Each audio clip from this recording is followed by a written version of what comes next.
Welcome back, listeners, to another chilling episode of Echoes from the Dark. I'm your host, and tonight I have a tale that will make you think twice before knocking on a stranger's door in the dead of night. This is the story of the house on Ridgeway Lane. It was a dark and stormy night, the kind where the rain falls in relentless sheets and the wind howls through the trees like a mournful specter. I was driving along a narrow, winding road, lost in a part of town I had never seen before. My GPS had failed me, and I had no signal to guide me back to the main road. As the clock on my dashboard ticked closer to midnight, a sense of unease began to creep in. I had been driving for hours, the fatigue setting in, and I knew I needed to find my way back soon.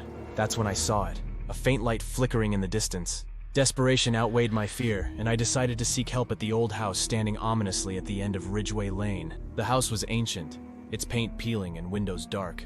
I knocked on the door, and to my surprise, it creaked open slightly. I stepped inside, calling out, "Hello? Is anyone here?" The interior was just as decrepit as the exterior suggested, filled with dusty furniture and the smell of mildew. The air was thick and oppressive, and I could feel the weight of years of neglect pressing down on me. I was about to turn back when I noticed a portrait hanging on the wall. It depicted a stern-looking man in 19th century attire, his eyes seeming to follow me as I moved. A sudden crash echoed through the house, sending a jolt of fear through me. I turned to see a shadowy figure dart past the doorway. My heart pounded as I ventured deeper into the house, my footsteps echoing on the creaky wooden floors. I found myself in a grand hallway lined with doors, each one closed and silent. At the end of the hall, one door stood slightly ajar, a faint light spilling out from within. I approached cautiously, pushing the door open to reveal a cozy sitting room. An elderly woman sat by the fire, staring vacantly at the flames. "Excuse me, ma'am," I said, trying to keep my voice steady. "I'm lost and my GPS isn't working. Can you help me with directions?" She slowly turned her head towards me, her eyes unfocused. "You're not lost," she whispered, her voice barely audible. "You've been found." A shiver ran down my spine. Before I could respond, the lights flickered and the air grew colder. I heard footsteps behind me and turned to see the man from the portrait standing in the doorway, his eyes now very much alive and filled with malice. He advanced towards me, growling, "You shouldn't have come here." Panic set in as I backed away, clutching a pocket watch I had found on a nearby table. "I just wanted directions," I stammered. He pointed to the watch. "That watch binds you to this place. There's no leaving now." Desperation turned to terror. I ran, but the house seemed to stretch on endlessly, its hallways twisting and turning in impossible ways. Doors led to more hallways, and every corner I turned brought me back to the same spot. The house was a labyrinth, a prison with no escape. In my frantic search for an exit, I stumbled upon a dusty library filled with books about the occult and supernatural. The shelves were lined with leather-bound volumes, their titles faded with age. One book lay open on a table, its pages filled with arcane symbols and strange diagrams. Among the text, a passage caught my eye. "The soul that enters uninvited shall be bound until freed by another." The realization hit me like a punch to the gut. I was trapped, just like the poor souls before me. My only hope was to find a way to break the curse. I scoured the library, searching for clues. Hours or perhaps days passed. Time lost all meaning. Finally, I found a journal hidden behind a false panel in the wall. It belonged to the man from the portrait. His name was Edward Ridgeway, and he had dabbled in dark rituals, trapping the souls of the unwary in his home to extend his own life. The journal detailed the ritual needed to break the curse. It required the blood of the captor and a willing sacrifice. My mind raced. I needed to confront Ridgeway and force him to complete the ritual. Armed with this knowledge, I left the library and called out, "Ridgeway, I know how to break the curse! Show yourself!" He appeared as if summoned, his eyes narrowing. "You think you can best me?" he sneered. "I have no choice," I replied, steeling myself. "It's either you or me." A fierce struggle ensued, but I managed to overpower him, using the pocket watch to bind him. With Ridgeway subdued, I recited the incantation from his journal. The house shook violently, and the air filled with an otherworldly wail.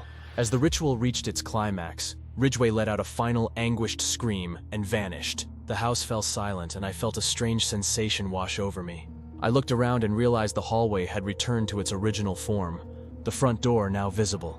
I ran to the door, flung it open, and stumbled into the rain-soaked night. My car was still there, untouched. I didn't look back as I sped away from the cursed house. Later, I learned that the house had burned down shortly after my escape, taking all its dark secrets with it. But the memories of that night still haunt me. The pocket watch remains in my possession, its hands still frozen at 11:45 p.m. A chilling reminder that some doors once opened can never truly be closed. I tried to return to normal life, but the events of that night continued to plague my thoughts. I researched more about Edward Ridgway and the house, uncovering a history filled with disappearances and unexplained deaths. It seemed that anyone who ventured too close to the house met a grim fate. The townspeople had long abandoned the area, whispering tales of the cursed house that lured victims to their doom. Despite my escape, I couldn't shake the feeling that something had followed me. Strange things began to happen around my home. Objects would move on their own, and I often heard faint whispers in the dead of night. The pocket watch, which I had hidden away, seemed to call out to me, its ticking growing louder as the days passed.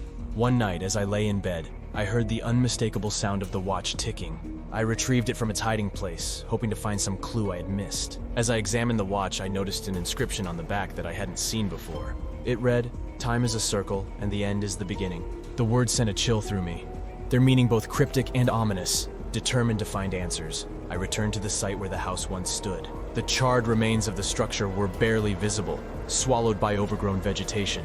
As I sifted through the ashes, I found a hidden cellar, untouched by the fire. Inside, I discovered a room filled with ritualistic artifacts and symbols similar to those in Ridgway's journal. At the center of the room was a large mirror, its surface covered in dust. I wiped away the grime, and as I stared into the mirror, I saw not my reflection, but the faces of the souls trapped by Ridgway. They stared back at me with hollow eyes, their mouths moving in silent pleas. I realized that breaking the curse had not freed them. It had only transferred their torment to me. I was now the guardian of their prison, bound to ensure that their suffering did not spread. With a heavy heart, I left the cellar, knowing that my life would never be the same.